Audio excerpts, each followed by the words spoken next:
Next है कि ए B C D एक चक्रीय चतुर्भुज है। क्या है? ए बी सी डी एक चक्रीय चतुर्भुज है, जिसमें बोलता है कि भुजा ए बी और डी सी जब आगे बढ़ाई जाती है, ए बी और डी सी को भुजा आगे बढ़ाई जाती है, तो ये देखिए इधर ये डी सी को एफ तक बढ़ा दिए और बी सी को कहाँ तक बढ़ाए? ई तक बढ़ाए हैं। आगे बढ़ाई जाती है तो बिंदु एफ पर मिलती है। एगो डी सी को बढ़ाते तो एफ पर मिलती है और बी सी को बढ़ाते तो ई पर मिलती है। ये बोला हुआ क्वेश्चन।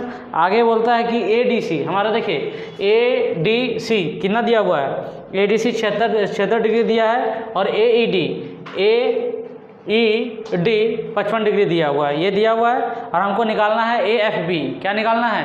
ए एफ बी। तो इस चीज़ को यहाँ पे देखिए लिखे हैं कि cyclic quadrilateral the sum of opposite angle are 180 degree. ये हमारा क्या है? 180 डिग्री है। अब देखिए यहाँ पे ए डी सी हमारा यहाँ पे देखिए ए डी सी है और क्या है? A B C. ये एक दूसरे का अपोजिट एंगल कितना डिग्री का बनाता है? ये अपोजिट एंगल एक दूसरे का सम करते हैं तो 180 डिग्री का बनाता है। कितना डिग्री का? 180 डिग्री का। तो ये यहाँ पे लिखे हुए हैं। आगे यहाँ ध्यान दीजिएगा कि यहाँ पे ए डी सी जिसका वैल्यू दिया हुआ कितना डिग्री? 76 डिग्री। तो ए बी सी का यहाँ से वैल्यू निकल गया 104 डिग्री। तो ये यहाँ पे लिखे 104 डिग्री। आगे है स्ट्रेट लाइन देखिए ए बी सी लेते हैं। क्या लेते हैं? Straight line A B E लेते हैं। जिसमें से दो एंगल बनता है। एक तो बनता है ए बी सी और एक तो बनता है क्या? C B E. तो देखिए ए बी सी का पहले से निकाल चुके थे 104, यहाँ पुट कर देते हैं। अब पुट करते हैं तो सी बी का निकल जाता है कितना? 76। तो ये यहाँ पे लिख दिया 76 डिग्री। तो सी बी ई का वैल्यू कितना निकल गया? 76 डिग्री। अब इस चीज़ को ध्यान दीजिएगा कि 76 और 55 यहाँ पे ये सी बी ई में ट्रायंगल सी बी ई में देखिएगा हमारा कितना डिग्री? एक ट्रायंगल कितना डिग्री एंगल बनाता है? 180 डिग्री का, जिसमें से 76 और 55 दिया हुआ था। तो 180 में इन दोनों को कंबाइन करके माइनस कर देंगे तो हमारा ये सी का वैल्यू निकल जाएगा, जो हमारा क्या है? 49 डिग्री। यहाँ हो गया। अब यहाँ पे ध्यान दीजिएगा, ये डी सी एक ट्रायंगल क्या लेते हैं? लाइन लेते हैं क्या? डी सी ई लाइन, जिसमें से ये एक लाइन स्ट्रेट लाइन कितना डिग्री का एंगल बनाता है? 180 का। तो यहाँ पे देखिएगा डी सी ई में दो ठो एंगल बन रहा है। ये एक डी सी बी और एक बन रहा है, ये क्या बन रहा है? बी सी ई। तो यहाँ से ध्यान दीजिएगा ये 49 है और ये कंप्लीट कितना डिग्री एंगल बनाएगा? 180 डिग्री का। तो 180 डिग्री बनाएगा। तो ये जब 49 है तो 180 डिग्री में 49 माइनस करेंगे तो कितना डिग्री एंगल आएगा? 131 का आ गया। तो अब यहाँ से ध्यान दीजिएगा कि इस चीज़ का इसका 76 डिग्री आया हुआ है, इसका 131 और इसका 104। तो यहाँ पे इसका एक क्वाड्रिलेटरल देखिएगा क्या बन रहा है? Quadrilateral A D C B एक क्वाड्रिलेटरल है, जिसमें से हमको डी का वैल्यू पता है, बी का वैल्यू पता है, सी का ये मतलब एंगल जो है ये पता है। तो इसमें से कंप्लीट एक क्वाड्रिलेटरल बनाता है 360। तो ये तीनों एंगल को कंबाइन करेंगे। जब कंबाइन करेंगे तो सम करने पर और 360 में माइनस करने पर ये हमारा ये एंगल पता चल जाता है। तो एंगल ये कितना हो गया? 49 हो गया। तो इस चीज़ का अब नेक्स्ट ध्यान दीजिएगा, हमको निकालना क्या है? A F B. क्या निकालना है? A F B.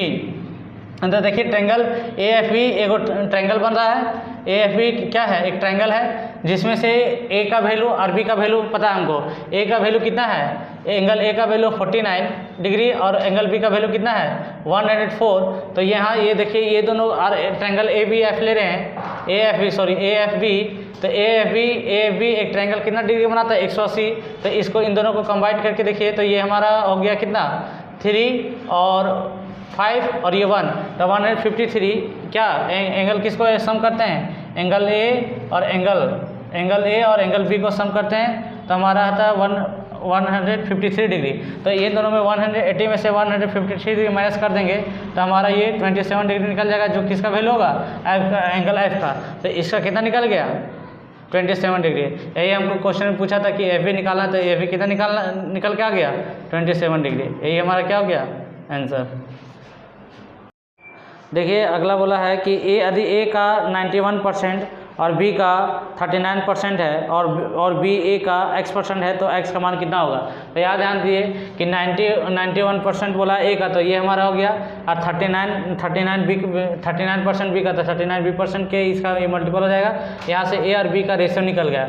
यहाँ से क्या किए हैं? बी का वैल्यू निकाले। ये क्या किए? बी का वैल्यू निकाले हैं। और यहाँ पे अगर आगे बोला था कि बी ए का x% था, तो बी ए का x% तो x% के इसको कन्वर्ट किए हैं इसमें, तो ये हो गया। अब यहाँ पे ध्यान दीजिए कि ए बी का वैल्यू पहले से ये निकाल चुके थे, तो बी का वैल्यू यहाँ पे पुट कर दिए यहाँ पे, और ए एक्स ये यहाँ पे है, तो ए से ए कैंसिल हो गया। और ये 13 का टेबल से दोनों डिविजिबल था, ये कर दिए। जब इसको फिर आता है, इसको क्रॉस मल्टीपल कीजिएगा तो 700/3 हो जाएगा। कितना होगा उधार बटा बी बाई ए एच। तो यहाँ से देखिए बी और एच हमको पता है, तो पी निकालने के लिए निकालेंगे कितना, 149 में से माइनस कर देंगे 144, तो पी का वैल्यू निकल जाएगा कितना 25। तो यहाँ पे कितना पी का वैल्यू कितना आएगा, ये पी स्क्वायर का वैल्यू है, तो पी का वैल्यू कितना आएगा 5 आएगा। ये 5 आ गया। तो यहाँ पे देखिए हमको पी बी भी पता है, एच भी पता है, पी भी पता है। तो साइन थीटा का होता है क्या, लंबाई कर, तो लंबाई करना है 5/13 और 1 माइनस लंबाई आधार, तो लंबाई आधार होगा कितना 5/12 ये हो गया। और टेन थीटा का भी ये पता है, लंब आधार होता है, तो लंब हमारा कितना है 5, आधार कितना है 12, ये हमारा है। और यहाँ पे देखिए इधर 1/कोसेक थीटा, 1/कोसेक थीटा, कोसेक थीटा का होता है कर्ण बाई लंब, तो कर्ण हमारा है 13, और ये हमारा क्या है, ये हमारा यहाँ पे कर्ण बाई लंब है, तो लंब का वैल्यू कितना हो गया 5, तो ये हो गया।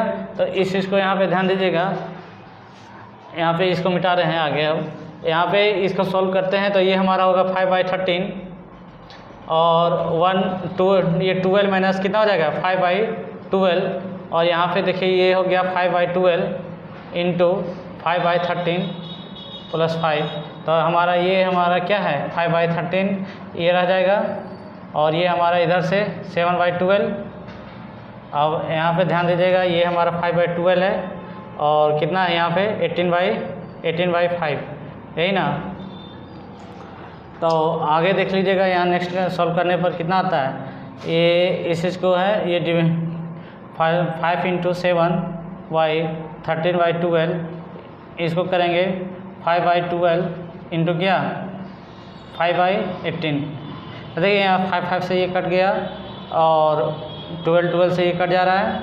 अब बच रहा है यहाँ पे क्या 5 × 7 = 35, 5 × 7 = 35, और 12 से मल्टीपल करेंगे तो ये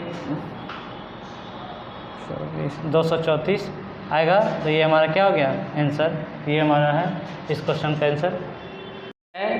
कि क्वेश्चन बोला है कि लागत मूल्य है, अगर सीपी हम मानते हैं x मानते हैं और एसपी वाई मान लेते हैं, और क्वेश्चन ये बोला कि 17 गुना लागत मूल्य है, तो 17 गुना लागत मूल्य तो 17x करेंगे, और उन दोनों का ये क्या बोलता है योग करने पर लागत मूल्य और विक्रय मूल्य को योग करने पर उसके 8 गुना के बराबर है। तो क्या करेंगे x + y × 8, ये हमारा हो गया।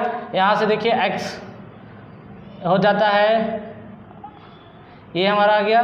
यहाँ से 9x = 8y, और x और y का वैल्यू निकल गया क्या 8/9, तो ये हमारा CP है, और ये क्या है SP है। तो प्रॉफिट हो रहा है 8 में, मान लीजिए क्रय मूल्य दिया हुआ है 8, अब विक्रय मूल्य 9 है, तो ये प्रॉफिट हो रहा है। तो प्रॉफिट कितना का हो रहा है, यहाँ से देखिए प्रॉफिट 1 का हो रहा है, तो 1/8 इंटू 100% करेंगे, तो इसको डिवाइड करने पर क्या आता है 12.5%, ये हमारा क्या हो गया आंसर हो गया। नेक्स्ट अगला क्वेश्चन है कि एक कार की चालक 88 किलोमीटर/आवर की गति से चल रहा है, और समान दिशा में उससे 80 मीटर आगे चलती हुई एक बस आई।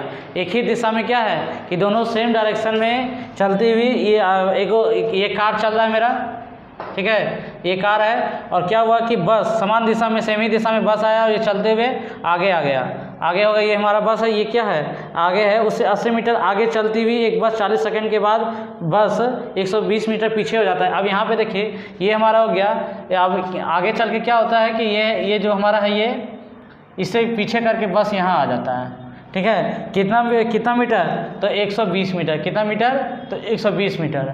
इस चीज़ को ध्यान रखिएगा। तो ये लेट स्पीड बस का हमको पता नहीं है, तो इसलिए उसको क्या मान लेते हैं 8 किलोमीटर/आवर, और कार का है 88 किलोमीटर/आवर। अब ध्यान दीजिएगा, रिलेटिव स्पीड जब निकालते हैं तो एक दूसरे से क्या हो जाता है, एक माइनस हो जाता है, तो ये हम यहाँ का क्या कर दिए हैं, माइनस कर दिए हैं। और टोटल डिस्टेंस कितना हो गया 120 और 80, ये टोटल कितना हो गया 200 मीटर हो गया।